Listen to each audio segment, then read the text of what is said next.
Hello friends, कैसे हैं आप लोग। आई होप कि आप सभी लोग ठीक होंगे। तो मेरा नाम है महेश और आप देख रहे हैं हमारे यूट्यूब चैनल ज्ञान ज्योति आशीष ट्यूटोरियल।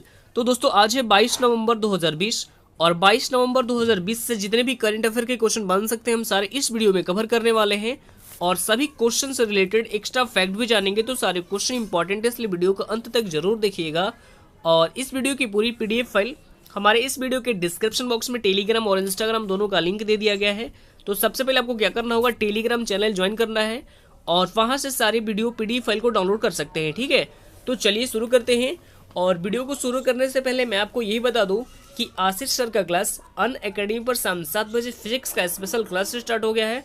तो फटाफट जाइए, लिंक डिस्क्रिप्शन में मौजूद है, वहां से आप जल्दी ज्वाइन हो जाइए। ठीक है, तो चलिए शुरू करते हैं। और आज के जो भी हमारे पास टोटल इंपॉर्टेंट क्वेश्चन होंगे वो आपके एग्जाम के लिए तो इंपॉर्टेंट है ही, और जिस भी क्वेश्चन से रिलेटेड एक्स्ट्रा फैक्ट निकल के आएंगे वो आपको नोट करते चलना होगा। ठीक है, क्योंकि एक्स्ट्रा फैक्ट बिल्कुल मस्ट होता है। और यहाँ पे मैं आपको ये भी बता दूं कि लगभग एक क्वेश्चन से आपको 4 या 5 क्वेश्चनों का आंसर भी मिल जाता है।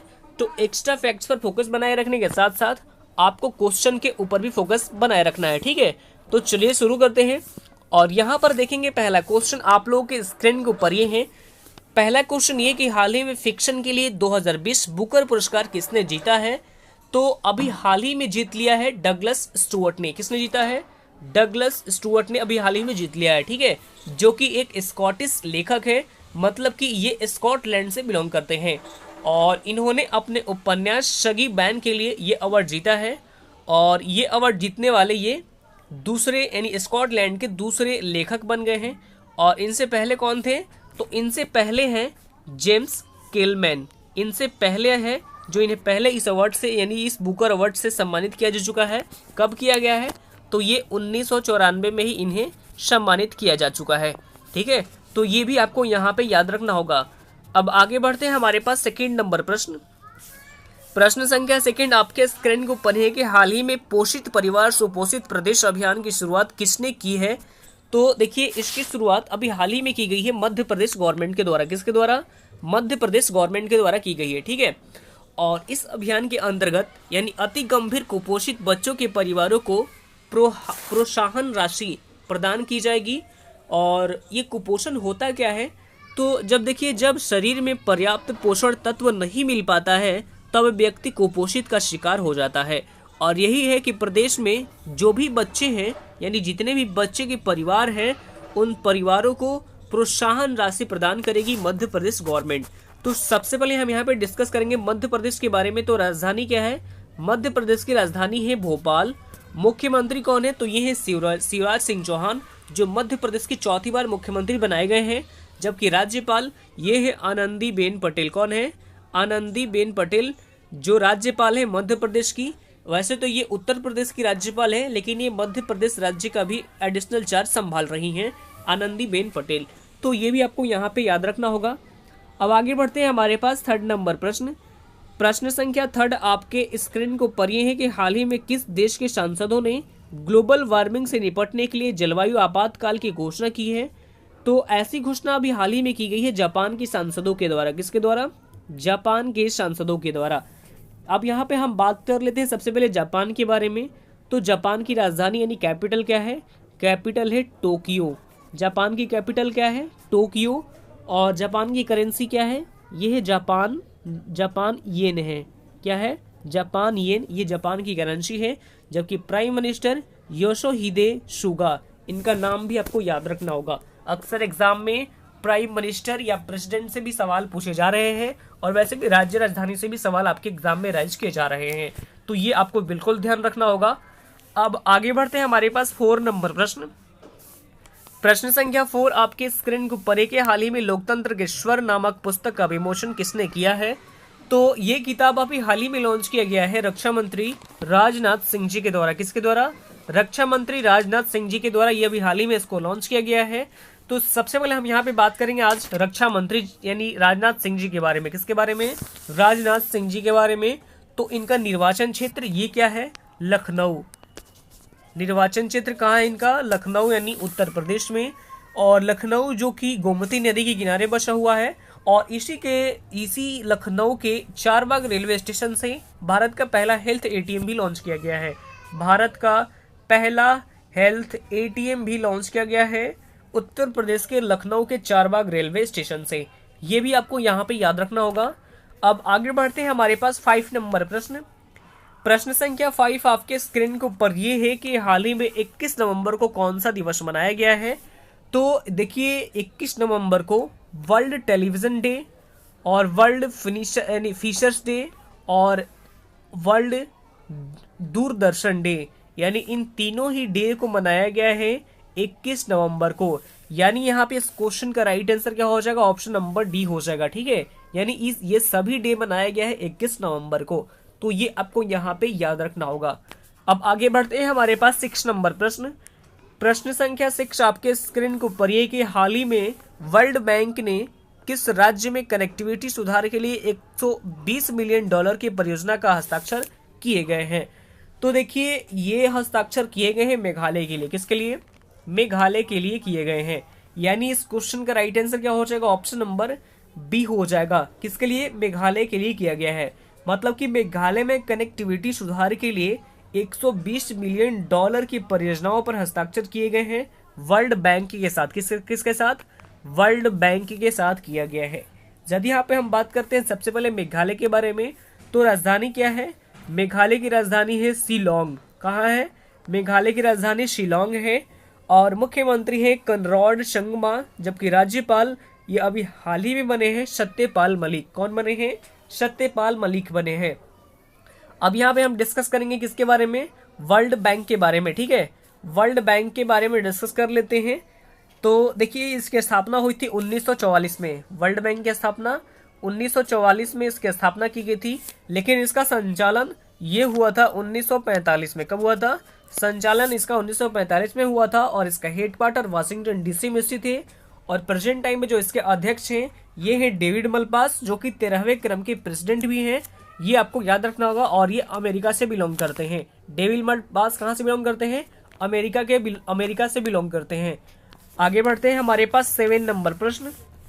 प्रश्न संख्या 7 आपके स्क्रीन को ऊपर ये है कि हाल ही में किस राज्य ने कमर्शियल अदालतों की स्थापना का निर्णय लिया है।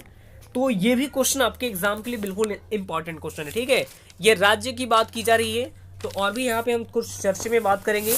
तो देखिए 4 कमर्शियल अदालतों पर निर्णय लिया गया है ओडिशा गवर्नमेंट के द्वारा। किसके द्वारा किया गया है? ओडिशा गवर्नमेंट के द्वारा निर्णय लिया गया है। यदि यहाँ पे हम बात करते हैं सबसे पहले ओडिशा के बारे में, तो राजधानी क्या है? राजधानी है भुवनेश्वर। ओडिशा की राजधानी क्या है? भुवनेश्वर है। और मुख्यमंत्री है नवीन पटनायक, जिन्हें कुछ समय पहले ही पेटा इंडिया के द्वारा हीरो टू एनिमल अवार्ड से सम्मानित किया गया है। और राज्यपाल है गणेशी लाल। तो ये भी आपको याद रखना होगा ओडिशा से रिलेटेड। और मैं आपको फिर से दोबारा कह दूं कि आपके जो पेपर हो रहे हैं, चाहे वो एयरफोर्स हो, चाहे नेवी हो, चाहे एमआर हो, या किसी भी पेपर या किसी भी डिफेंस की तैयारी कर रहे हैं, तो आपके लिए करंट से सवाल ज्यादातर राज्य, राजधानी और मुख्यमंत्री से लेकर प्रेसिडेंट तक ये सारे सवाल आपके एग्जाम में पूछे जा रहे हैं। तो ये जो है सवाल है ये आपको नोट कर लेना होगा, क्योंकि बहुत ही अच्छे तरीके से आपको यहाँ पे याद रखना होगा, ताकि एग्जाम में जो भी इस तरह से सवाल पूछे जाए आपको बिल्कुल याद होना चाहिए। क्योंकि मैंने देखा अभी जो हाल ही में पेपर हुआ है एयरफोर्स से, एयरफोर्स का, इसमें आप देख सकते हैं कि राज्य, राजधानी और मुख्यमंत्री से रिलेटेड भी प्रश्न बहुत ज्यादा राइज किए गए हैं। तो ये आपको यहाँ पे याद रखना होगा। ठीक है, अब आगे बढ़ते हैं, हमारे पास 8 नंबर प्रश्न। प्रश्न संख्या 8 आपके स्क्रीन को ऊपर ये कि हाल ही में सबसे ज्यादा रोजगार देने वाला इंस्टीट्यूट कौन बना है। तो देखिए सर्वाधिक रोजगार देने वाला ये बन गया है आईआईटी दिल्ली। कौन बना है? आईआईटी जो दिल्ली है ना, ये रोजगार देने वाला, ये सबसे ज्यादा यानी सर्वाधिक रोजगार देने वाला ये आईआईटी दिल्ली ही बन गया है। यदि यहाँ पे हम बात करते हैं आईआईटी दिल्ली के बारे में, तो इसकी स्थापना हुई थी 1961 में। कब की गई थी? 1961 में इसकी स्थापना की गई थी। और इसके डायरेक्टर ये है वी रमन गोपाल राव। कौन है? वी रमन गोपाल राव, ये इसके डायरेक्टर हैं। ये भी आपको याद रखना होगा। अब आगे बढ़ते हैं, हमारे पास प्रश्न संख्या 9 आपके स्क्रीन के ऊपर ये कि हनुमान जी की सबसे ऊंची प्रतिमा कहाँ स्थापित की जाएगी। तो ये स्थापित की जाएगी कर्नाटक में। कहाँ पे की जाएगी? कर्नाटक में की जाएगी। ठीक है, और देखिए हनुमान जी की जो जन्म स्थली है किष्किंधा, तो किष्किंधा के पंपापुर में बजरंगबली की टोटल 215 मीटर ऊंचाई, टोटल 215 मीटर ऊंचाई की प्रतिमा को स्थापित की जाएगी कर्नाटक के किष्किंधा में। पंपापुर इलाके में, ठीक है। तो ये आपको यहाँ पे याद रखना होगा। सबसे पहले हम यहाँ पे क्या बात करेंगे, आज कर्नाटक के बारे में डिस्कस कर लेते हैं। तो कर्नाटक, तो इसकी राजधानी कहाँ है? कर्नाटक की राजधानी है बेंगलोर। बेंगलोर कर्नाटक की राजधानी है। और जो बेंगलोर है ये वृषभावती नदी के किनारे बसा हुआ है। मुख्यमंत्री है BS येदियुरप्पा, जबकि राज्यपाल ये है वाजुभाई वाला। ये भी आपको नोट कर लेना होगा। आगे बढ़ते हैं, हमारे पास 10 नंबर प्रश्न। प्रश्न संख्या 10 आपके स्क्रीन के ऊपर ये है कि हाल ही में किस देश ने पेट्रोल डीजल कारों की बिक्री पर प्रतिबंध लगाने का घोषणा किया है? तो ऐसी घोषणा की गई है ब्रिटेन गवर्नमेंट के द्वारा। किसके द्वारा? ब्रिटेन गवर्नमेंट के द्वारा। देखिए, जो ब्रिटेन की ग्रीन पॉलिसी है, यानी कि जो हरित नीति है, या आप इसे कह सकते हैं कि पर्यावरण संरक्षण को ध्यान में रखते हुए जो ब्रिटेन गवर्नमेंट है, इसने वर्ष 2030 से पेट्रोल और डीजल कारों की बिक्री को पूरी तरह से बंद करने का फैसला किया है। तो सबसे पहले हम यहाँ पे किसके बारे में बात कर लेते हैं? ब्रिटेन की। तो ये कहाँ पर स्थित है? तो ये यूरोप महाद्वीप में स्थित है। कहाँ पर? यूरोप महाद्वीप में स्थित है। तो ये भी आपको यहाँ पे याद रखना होगा, ठीक है। अब आगे बढ़ते हैं, हमारे पास कल का सवाल है। सवाल ये था कल का हमारे पास कि हाल ही में किस राज्य सरकार ने गायों के संरक्षण की गौ कैबिनेट की गठन किया है? तो इसका राइट आंसर आप सभी लोग दिया था, बहुत अच्छा प्रयास था। मध्य प्रदेश की गवर्नमेंट के द्वारा। किसके द्वारा? मध्य प्रदेश गवर्नमेंट के द्वारा किया गया है। और आज का जो हमारे पास सवाल है, सवाल ये है कि हाल ही में पोषित परिवार सुपोषित प्रदेश अभियान की शुरुआत किसने की है? तो इसका राइट आंसर आप सभी लोग कमेंट बॉक्स में कमेंट करेंगे। और जो लोग NDA air force X and Y group की तैयारी कर रहे हैं, उनके लिए अनअकैडमी की तरफ से बेस्ट सब्सक्रिप्शन लॉन्च कर दी गई है। अगर आप सब्सक्रिप्शन लेना चाहते हैं तो मेरा रेफरल कोड है। सबसे पहले मेरा रेफरल कोड आप यहाँ पे नोट कर लीजिए। मेरा रेफरल कोड है GJAT10। ये हमारा रेफरल कोड है। इस रेफरल कोड को कहाँ उपयोग करना है मैं अभी आगे बताता हूँ। जैसे आप आगे बढ़ेंगे तो आपके सामने इस तरह का आपके सामने सब्सक्रिप्शन मिलेगा। ये सब्सक्रिप्शन आपके एग्जाम के दृष्टिकोण से और भी अच्छा है। तो यहाँ पे सबसे पहले हम सब्सक्रिप्शन के बारे में समझ लेते हैं।